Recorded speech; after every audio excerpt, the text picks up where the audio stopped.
I'm just curious, it's January, February, first quarter. We love the weather. But in terms of seasons, in terms of tourism arrival, I mean, yung pagpatong pa nitong crisis, plus the Taal volcano, everything, coming in the first quarter, is that particularly bad? It is a significant factor because especially for the Western countries like Europe and North America, this is our peak season as far as those markets are How concerned. many peaks do we have? I would say winter time in the West, and then towards the Christmas time, mag-umpisa na yan from, let's say, end of October until, it rolls until...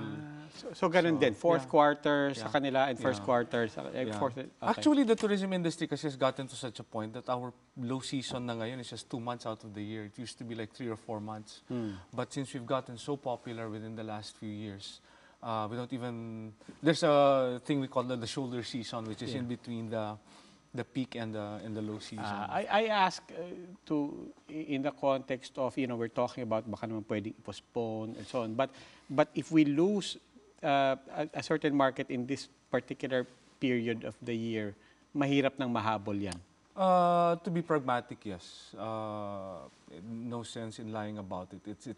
It's a significant amount to talk about. Kasi especially for January and Feb, that's like dead set winter yan sa West. So that's really the time you'd want to be here. Them to come. And it was so nice because the fourth quarter ng 2019, we already saw that the first quarter of 2020 was really going to be good, going even into the second quarter.